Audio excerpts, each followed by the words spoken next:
कभी अगर बनना हो तो बाज बनना, लेकिन कभी तोता मत बनना। तोता बोलता तो बहुत है, लेकिन ज्यादा ऊंचाई तक उड़ नहीं सकता।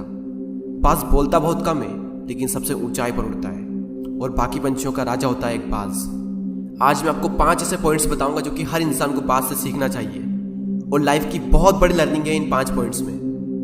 पहला लेसन, ईगल फ्लाई अलोन। बाज अकेले उड़ता है और बाकी पंछियों के मुकाबले सबसे ऊंचाई पर उड़ता है। बाज अकेले उड़ेगा, लेकिन कभी भी चिड़िया और छोटे पंछियों के साथ नहीं उड़ेगा। बाज हमेशा या तो बाज के साथ उड़ता है या फिर अकेला उड़ता है, और इस समय यह सीख मिलती है कि छोटी सोच वाले लोगों से हमेशा दूर रहें और अकेले रहो, क्योंकि यही वो समय है जब खुद को जानने का असली मौका मिलता है। दूसरा लेसन, बाज का विजन बहुत ज्यादा क्लियर होता है और बहुत ज्यादा स्ट्रॉन्ग होता है। बाज अपने शिकार को 5 किलोमीटर दूर से ही देख लेता है, और जब एक बार उसे अपना लक्ष्य दिख जाता है तो उसके बाद चाहे रास्ते में कितनी भी मुश्किलें क्यों ना आए, वो अपने लक्ष्य को हासिल करके ही दम लेता है। इससे भी एक बहुत बड़ी सीख मिलती है कि अपना विजन क्लियर रखो, और उसे हासिल करने में फिर चाहे कितनी भी मुश्किलें क्यों ना आए, पीछे मत हटो उस बाज की तरह। तीसरा लेसन, बाज कभी भी मरे हुए जानवरों को नहीं खाता, वो हमेशा जिंदा शिकार करता है, और इससे हमें यह सीख मिलती है कि जो हमारा पास्ट है वो मर चुका है, तो अपने उन मरे हुए सड़े हुए थॉट्स पर ध्यान मत दो और अपनी आने वाली ताजी फ्रेश जिंदगी पर ध्यान लगाओ। अपने पास्ट की पुरानी यादें जो तुम्हें तंग करती है उन्हें वहीं रहने दो जहां पर उसकी जगह है, और तुम्हारे पास्ट की जगह है तुम्हारे पास्ट में, उसे वर्तमान में जगह मत दो।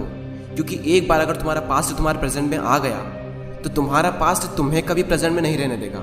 पास्ट में तुम्हारे साथ कितना भी बुरा क्यों ना हुआ हो, वो सब यादें, वो सब थॉट्स मर चुके हैं, और उस बाज की तरह बनो जो कभी भी मरी हुई चीजों को नहीं खाता। चौथा लेसन, जब आंधी तूफान आते हैं तो बाज बहुत ज्यादा एक्साइटेड हो जाता है। जब बारिश होती है तो सारे पंछी छिपकर बैठ जाते हैं, लेकिन बाज को बड़ा मजा आता है। जब तेज हवाएं चलती है तो बाज उन हवाओं के सहारे और तेजी से ऊपर की ओर उठता है, और ऊपर उड़ते उड़ते इतना ऊपर उड़ जाता है कि बादलों से भी ऊपर पहुंच जाता है।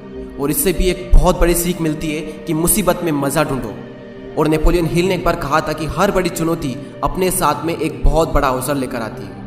तो उस बाज की तरह तुम भी अपने अवसर को पहचानो, और जिस दिन तुमने अवसरों को पहचान लिया तो सारी मुश्किलें तुम्हारे नीचे होगी और तुम उन मुश्किलों के ऊपर होगे। फिफ्थ लेसन, बाज अपने घोंसलों में से सॉफ्ट घास को हमेशा निकाल देता है, ताकि बाज का जो बच्चा होता है वो उसमें कंफर्टेबल ना हो सके, क्योंकि अगर वो घोंसले में कंफर्टेबल हो गया तो वो वहीं रहना पसंद करेगा। लेकिन बाज ऐसा कभी होने नहीं देता। बाज एक पंछी है और उसे भी ये बात पता है कि there is no growth in comfort zone. लेकिन हम तो इंसान है ना, और इंसान होने के बावजूद भी कई सारे लोग इस बात को समझते ही नहीं। आप जितना ज़्यादा कंफर्ट जोन में रहोगे, आपकी लाइफ आने वाले टाइम में उतनी ही ज़्यादा अनकंफर्टेबल हो जाएगी।